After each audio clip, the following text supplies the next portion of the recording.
So how's Flesh and Blood doing, guys? It's honestly been a pretty long time since I paid attention to it. Basically, since Toa came out, that was actually the last set that I bought into because I got massively burned with Monarch, like a lot of people did. They overprinted that set to shit, and they went from catering the collectors and the players to just catering the players without telling anybody. And then when the set came out, we realized that there was millions of boxes out there, and it just wasn't worth shit anymore at that point in time. But then I doubled down with Toa, thinking that they were going to do a 180 and correct those issues. And that was the same exact thing. They overprinted that one to shit, and the game just went down the tubes. At that point in time, I said, I want nothing to do with this anymore. James White was an absolute idiot with the decisions that he was making. I put out those rant videos talking about it. I was really pissed off at the time because I spent so much money on it. I mean, not even like I spent like maybe 1,500, 2 grand or whatever on it. It wasn't like a crazy amount of money. I'm sure a lot of other people spent way more than that, but I just didn't like the fact that he was taking a 180 on his fan base. You know what I mean? On his customers and not telling anybody about it. It was just ridiculous. And then he comes out with this whole Fab 2.0 thing. It's going to be the greatest thing since sliced bread. And I said, I'm not buying into this, but a lot of other people did. And I get it. It's one of the best TCG games that has come out in the last couple of decades. It can honestly rival Magic the Gathering. It's a great game that he created. I was never knocking that. Even when I said I didn't think it was going to last, I always knew that the game was so good that it had potential to last. It doesn't really matter what you do to your collector base. You know what I mean? Because at the end of the day, it's the people that are playing with your cards and playing your game. And when it came to Flesh and Blood, it was just one of the best, and it was growing, especially in other countries. It was growing. So, you know what I mean? It seems like it's still alive today. But as far as the collector base, that's the question I have. Like, where is the collector base on this thing? Because the last time I looked, these things were just dropping lower and lower and lower. Like, I spent like $400 a box for Monarch. I bought 3 boxes of this motherfucking shit. And like, I'm still pissed off to this day that these things tanked as much as they did.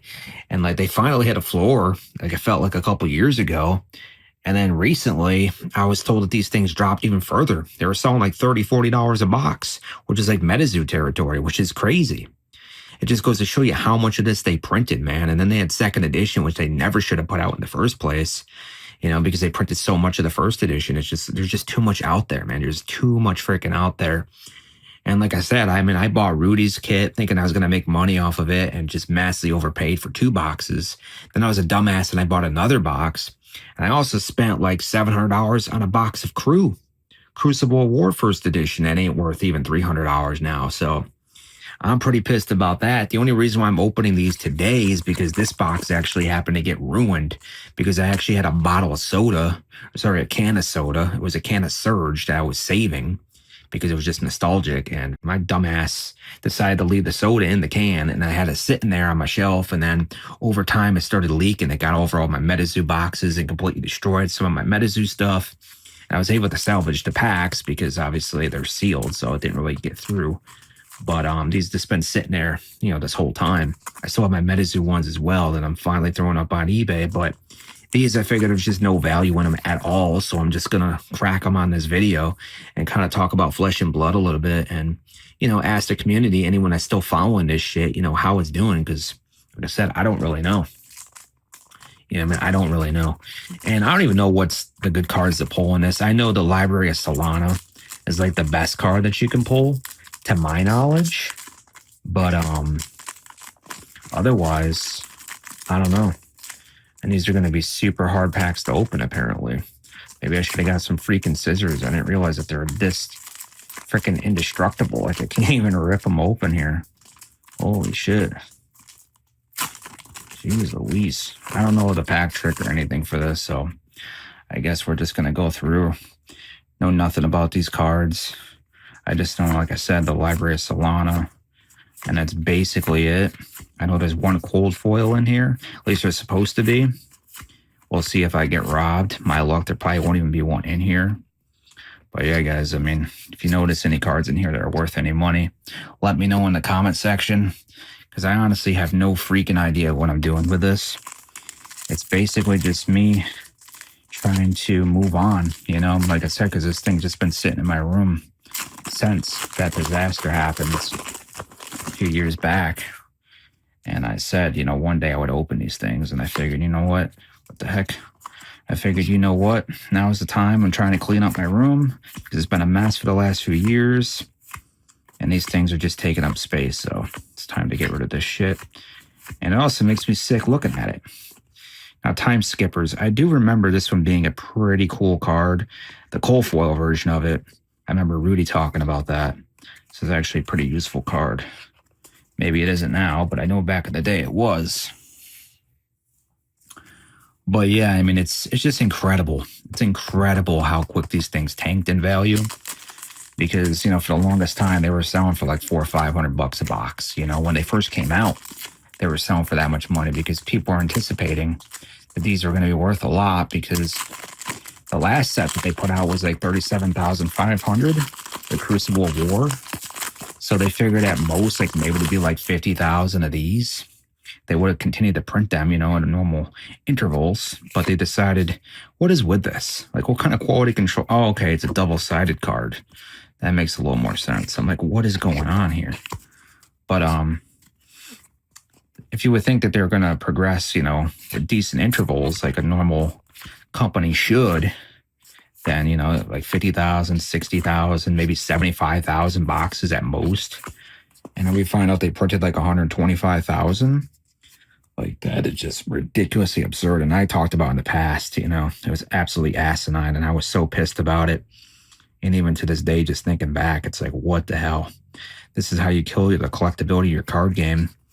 And just the respect, you know, it shows you have no respect for your consumers.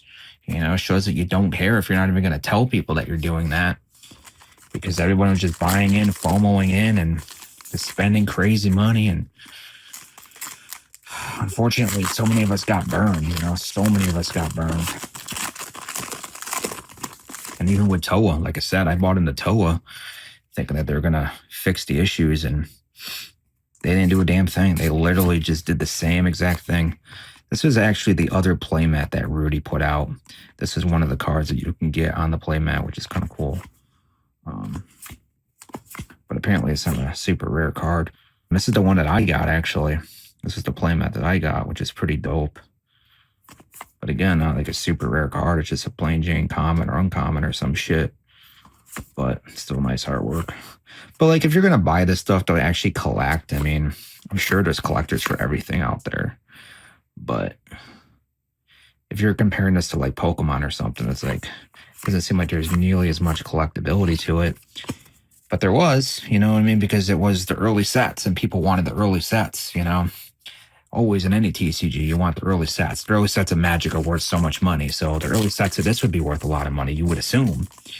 You know, you would assume so anyways. Not only that, but players who want some of the OG cards as well for their decks, especially if you're going to ban some of the, or not ban, but like make it so you can't reprint the cards moving forward.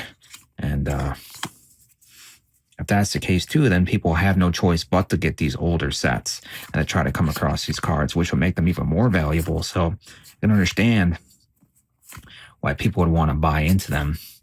But then once they realized that there was millions of boxes and the player base just wasn't there to consume those boxes, that at that point in time, it's like, it's not worth shit, you know? Now, the holos in this game are like your typical rainbow foil, which I consider pretty cheap. It's like one of the cheapest, you know, versions of holo that you can do, which is okay at the end of the day. I mean, you have different options, and you probably don't want to have like a star pattern or something in a game like this. You know, it does work. And the coal foils I always thought was really beautiful. It's just, you got to actually add like accents to the artwork, you know, because like the card that I got from Rudy's kit had like no coal foil on any of the accent points. It was basically just like the border and stuff that was coal foil, and it was so freaking bland. It's like, this is so shit. Like, who would even want this? You know what I mean? You might as well not even make this a coal foil if you're not going to spend time and actually like accent all the specific details in the artwork and make it look nice, because there's so many things you could have added that sheen to, like the armor and the weapons and the eyes and all the different aspects of the artwork that you could have, you know, added that stuff to, and they just decided not to do it, which was so stupid, and it pissed me off when I was looking at that card as well. You know, it's just, there's just nothing here that like pulls me in. Like, some of this artwork is dope, like, don't get me wrong. It's not really my, you know, style per se. Like, I'm not into like the super fantasy like type stuff like this. Like I'm not into Magic the Gathering or anything, but I know some people do like this stuff. You know, and if you are, that's cool. You know what I mean? I'm not going to knock it. It's just me personally. It's like the only thing I really see this for is just playing the game. You know, I'm not going to want to collect these cards at all. And that's what I'm saying. Like, I don't think there's a lot of collectability here. And the collectability that was here was just because it was rare. You know, that's the only reason why people were spending so much money on it, is because it was rare. And now you don't even have that. It's not even rare anymore. So if it's not rare, and then the cards themselves just aren't something that most typical collectors are going to gravitate towards because they just feel more like game pieces than anything, then why are people going to spend money on it? And that's why the price has plummeted and continue to plummet. And I'm just waiting for this cold foil to pop up here, looking through my phone screen. So it's very likely that I could miss it, which will suck. I'm going to have to go back if I don't find it. And again, hopefully it's not a box, you know, where it's missing. Because sometimes what happens is you end up with a box that has two cold foils. And what it is, at least in my opinion anyway, my theory is the box that doesn't get it's because their cold foil ended up in another box where you get two. So some people get super lucky and they get two, but that means somebody else got screwed. And I'm just hoping that's not the case for me. But yeah, so. But I've seen this game played, at least back in the day. And it had like a video game kind of style to it where you had your character that you choose, and then you could choose the armor pieces and you could choose the weapon and stuff, which is really cool. Kind of reminds me of like an MMORPG, you know what I mean? Where you have your character and you have like your inventory. You can kind of set up your armor pieces and your weapon and stuff. I thought that was kind of cool. And what's cool about this game is you never really get mana screwed or anything because everything can be traded for like whatever you call this shit, right? Everything can be used as a resource. And it just makes it so you can never really get screwed by your draws because everything can have some kind of use. Even if you can't specifically use that card, you know, on that turn or whatever, you can always use it as a resource for something else, which is a pretty smart game mechanic. And I think it's what makes this game one of the best games out there. You know what I mean? Not only that, but just because it does kind of resemble a video game at the same time. You know, but also the aspect where you can't get mana screwed, which is very common in most games, even to this day. You know what I mean? So I always thought that was a cool concept. So I got to give props to James White for that. Like, I never attacked him for the game that he created because I always said it was a good game. You know what I mean? It's just he didn't have a right with the decision making when it came down to like print runs and rarities of certain things and basically how the product is done. You know what I mean? There's a lot of decisions he was making. It just didn't make sense that I didn't agree with. Which, you know, I don't think it's crazy to say because a lot of times creators of games, you know, they try to wear too many hats and they try to control too much of what's going on. And then you just end up with absolute messes and games that crash and a lot of them don't survive, you know? And again, this one, the only reason why it survived is just because it was so good of a game. It was the only reason why I was ready to hold on by a thread. And even now, I feel like the United States still hasn't really picked this game up nearly as much as like the Netherlands and stuff, you know, where this thing was actually originated from. I think it's doing better still in other countries than it is in the US, specifically because they didn't jump on board to the whole collecting thing nearly as much as we do here. They were buying this thing because they were game pieces and it was a game that they enjoyed playing, right? But yeah, so these are really, really annoying to open, like, honestly. I like packs that just kind of peel right down the spine without much effort. These are not it. They feel nice, but very difficult to open. But yeah, I mean, anybody that's still into Flesh and Blood, I'd love to know, like, how is it doing? How's the new sets doing? How's the collectability doing? Have I missed a cold foil and I didn't pay attention and notice it? I'd love to know. Because like I said, it's very likely that I did miss it. It's hard to tell when I'm looking through this freaking phone screen. And again, like, I feel like some of these cold foils, like, you can hardly even tell if they're cold foils. They're just not cold foiling enough of the elements of the artwork. which is a damn shame because when you have hollow foil as nice looking as cold foil, then you should really be taking advantage of it. Really making this card stand out.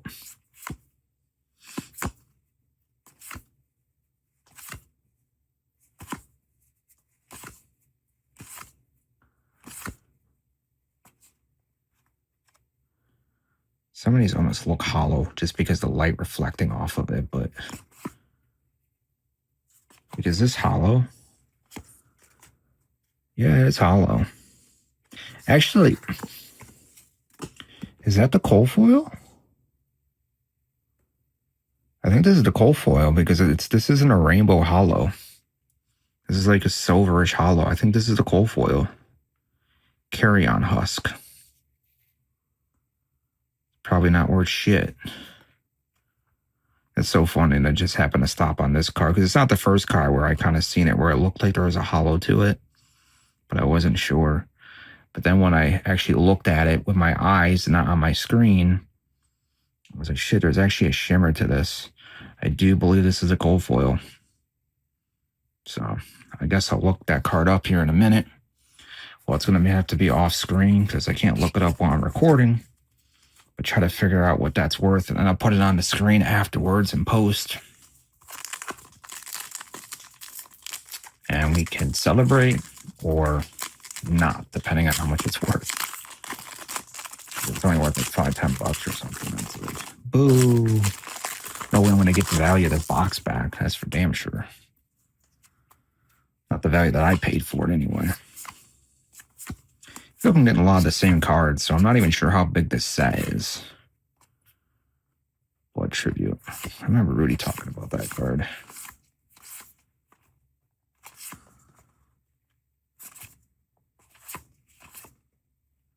That's kind of sick. But yeah, I don't know, guys. I don't know. I really, really don't know. But it is kind of upsetting. It is kind of upsetting because if they just would have learned their mistakes with Monarch and immediately pivoted, with Toa, if they could have turned the ship right around immediately after hitting the iceberg, and I think everything would have been fine.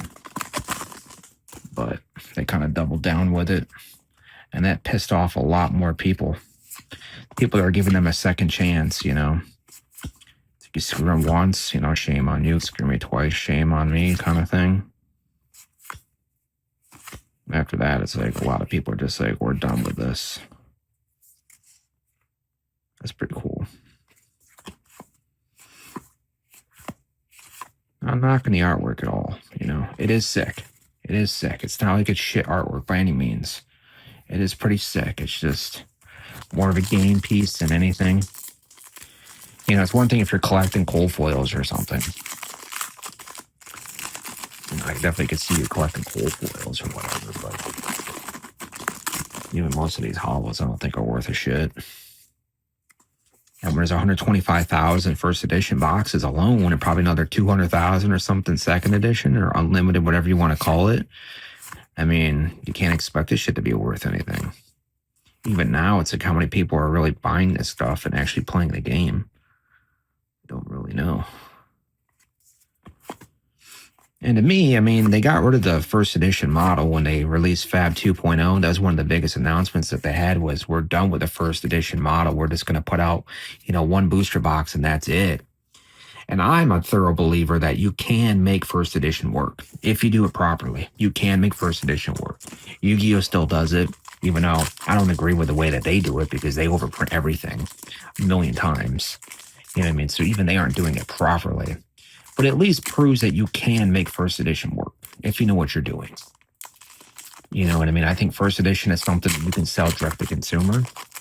A pretty small print run, control how many go out, how many people, are able to get their hands on it, like a specific amount per person. And then also when you go to release the second edition to your LGSs and distributors, you should be adding other cards into that second edition box that you can't get in the first edition. So there is a reason to buy both, of course, you know what I mean? I think that's important as well. There was some theory about this bobble, There's supposed to be like some story behind this or something. I remember somebody talking about it. I don't know if that actually turned out to be anything, because again, I don't follow this shit, but I do remember there being some kind of theory or conspiracy or something. But yeah, so I mean that's what I think they should do anyways. But of course they got rid of the first edition, and that was one of the dumbest things I think they did. Some people can argue and say, well, that was one of the best decisions they made, and you know, to each their own if that's how you feel. But another thing I never liked about this game was you couldn't even tell if this was like first edition or second edition.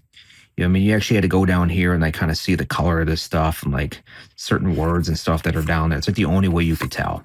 But it didn't actually have like an emblem here that said first edition or whatever, which I always thought was a stupid idea. Like whoever came up with that idea, like you want it to be pretty blatant. Like immediately you should be able to look at this thing and tell it's first edition. You know what I mean? That's my opinion. But they didn't agree. I don't know. Yeah, I don't know who's really making the decisions over there. I understand. You know, these are kind of open easier. Maybe I'm just getting used to it. I don't know. I understand, you know what I mean? Maybe that's the idea. You want it to be very subtle. Looking at some other games like Sorcery and stuff, try to be very subtle. You don't want to put a lot of stuff on the cards because there's already a lot going on. Like, I get it to some extent. But, like, still, guys, like, it's just a freaking emblem. And I just think it's way better for your consumer just to be able to tell immediately, like, right off the bat, like, what's going on. But that's just my opinion. But I always thought that was kind of interesting and kind of stupid at the same time. How many more packs we got here? We got quite a few packs here still. And these things are thick, man. There's freaking 15 cards per pack. You only get 24 packs, but 15 cards. So very, very thick packs.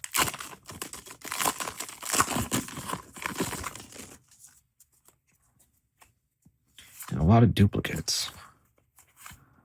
So in my opinion, it's like, why are you giving us 15 cards in a pack? Like, just limit it down to like 9 or 10 or something. It's just way too many cards, but I don't know.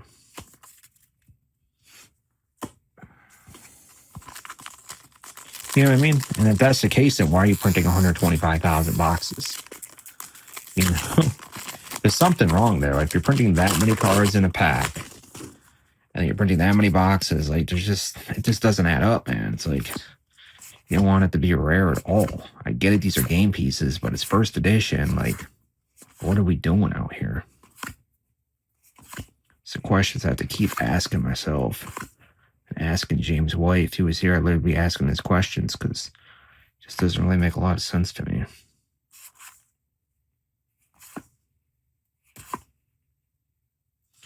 These cards that are like mid-attack are pretty sweet. I ain't gonna lie. Not gonna lie. Definitely a fan of those.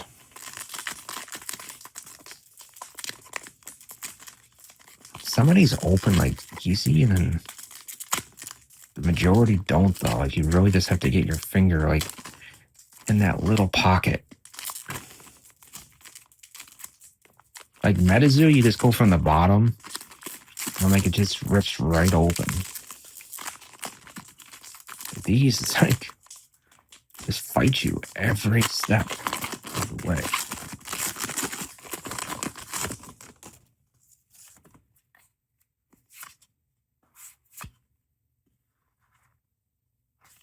Pretty cool.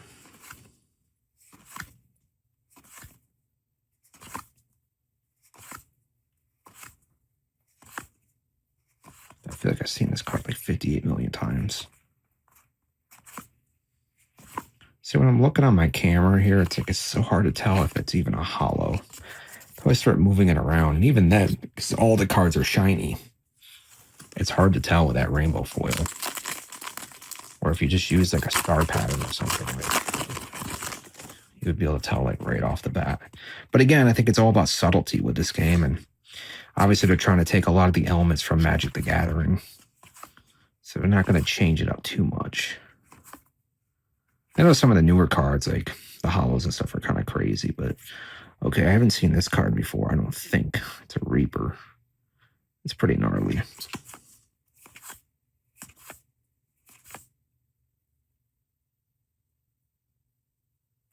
That one's hollow. Okay, this is the promo that I got right here. And like I was saying, like there's so many elements, like his rib cage and like the sight down here and its crown and stuff that you can make whole foil. And for whatever reason, they basically just did like the border of the card. That was basically it. It's like they cheaped out so much with that promo card. It just pissed me off to no ends. Because it was the one promo that I wanted. I was super happy when I got it. But then when I looked at it, I was like, man, this is just a letdown. You know what I mean? Not only did we not get like a custom card that wasn't in the main set, but the card that we did get, they just didn't do anything. They didn't do any justice at all. It's like it may as well not even be cold foil. And I think the price resembles that too, because what's it going for now? $50 or something if you're lucky. I haven't really looked up in a while, but that'd be my guess. We got another stubborn pack here.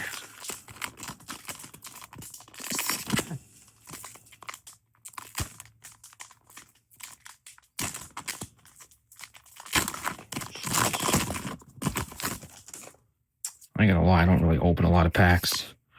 So, could just be me, but I find it way difficult.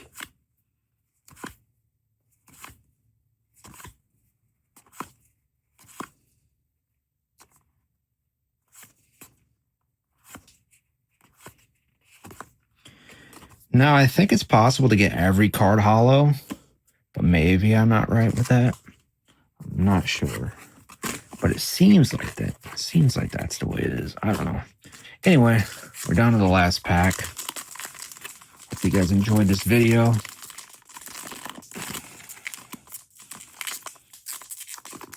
I'd like to put out some more. A few other things I want to open and such. Haven't really been too much into TCGs lately. I try to keep up with MetaZoo a little bit here and there, but for the most part, kind of walked away from it.